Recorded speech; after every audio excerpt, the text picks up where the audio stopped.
I'm seeing a lot of procrastination around at the moment. An awful lot of weakness, low energy, people just being exhausted. I was going to do this post just about students who have this tendency to stay in bed quite a long time, don't they, in the mornings. But most of the clients that I've been seeing recently have been struggling as well with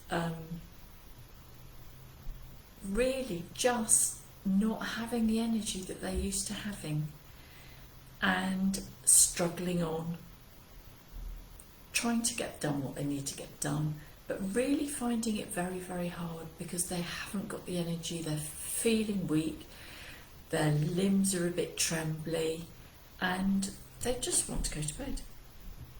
Just have a bit of a rest. Now, it's been a bit of a stressful year for everybody. Bit of is an understatement, isn't it? It's been a really stressful year for everybody, and it still is, because we're full of unknowns. Nobody knows what the next day is going to bring. Nobody knows what's going to be announced by the government. Nobody knows what we're going to be allowed to do, what we're not going to be allowed to do.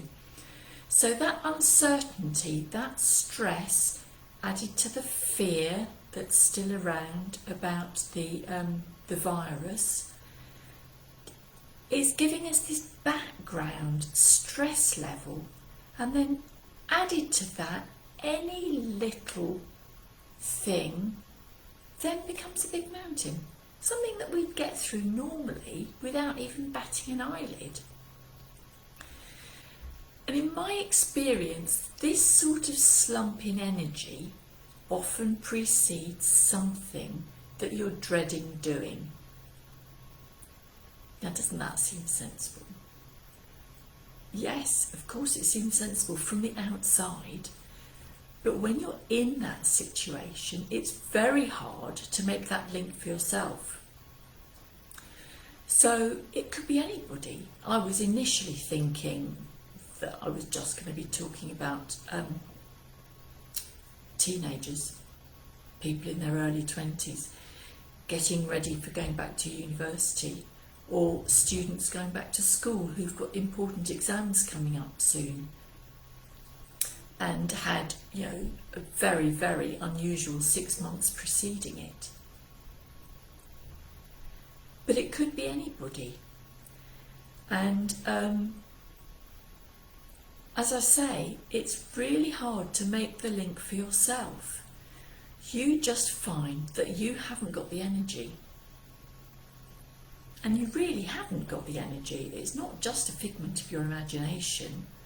The dread that you're feeling at your subconscious level just drains your energy.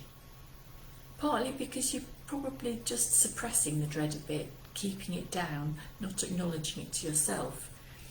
That doesn't happen.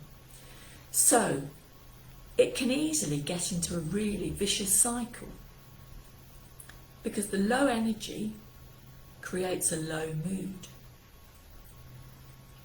Staying in bed because you're wanting to put something off, or staying in bed not realising that that's what you're wanting to do, actually the thing that you're putting off gets more pressing because you haven't got the time to do it. That then makes the dread stronger. So day upon day, or even hour upon hour sometimes, the weakness gets more and more, and the urge to stay in bed gets greater and actually harder to fight. So this can be quite a tricky situation when you're in it. And I really would like anyone who's got university students going back soon to try to keep an eye somehow on what's happening, because they don't know what they're going back to, and it certainly won't look anything like the university experience that they were having before they came home in March. There is a really fantastic remedy which has a hugely good reputation for dealing with this sort of weakness, this sort of procrastination. and it's called gelsemium. It's also a remedy that's very good for flu-like viruses, it's very good for colds, and it's very good for hay fever as well. If you've got these symptoms of the weakness, the trembling limbs, the really wanting to stay in bed, and much worse for trying to get anything done. And I've found that gelsemium 30C, sometimes even just one pill can be enough to turn something round if it's just starting. But twice a day, morning and evening, can turn the situation round. You can get your energy back, actually face what it is that you're trying not to face, and get on with your day, get on with your life. So much better than sinking into a depression and really being able to do less and less all the time. Now, there is another sort of procrastination, which I also hear a lot about, and this is often from mums of, it's not always boys, but it often is. So it's not even teenagers either. People who have got something that they need to do that they really don't want to do, so they'll just do something else instead. They'll go and get a drink, they'll look at their phone, it's desperately important that you sweep the floor just at that precise moment, load the dishwasher, all of these things, put a load of washing on. They suddenly become really important things and stop you doing what you should be doing, because you have these really important things to do instead. And woe betide anyone who tells you that that's what you're doing, because you're very likely to bite their head off. Now, that sort of procrastination is a very different sort of thing. It has the same effect. Still, you're putting off doing what it is that you need to do. And that has a completely different remedy profile, obviously. And there's a remedy called lycopodium, which is really good for that sort of procrastination. So when you're just putting things off, you feel too bored to do it. So boredom really is the emotion that would be associated with that.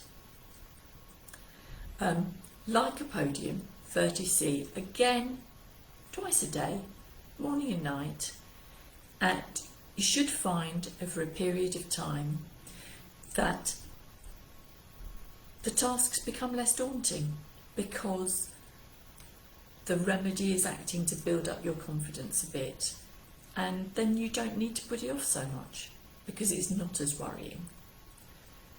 Two scenarios, quite different presentations, different symptoms, but both really procrastination, both ways of not wanting to do what it is that needs doing. Gelsemium with the weakness, lycopodium with the boredom. I hope those two scenarios ring a bell with some of you, and if they do, try these, see how you get on. Give me a ring, leave a comment. I'd love to know how you get on with the remedies, and if you want a bit more help, give me a ring and we'll see what we can sort out for you. Okay, bye for now.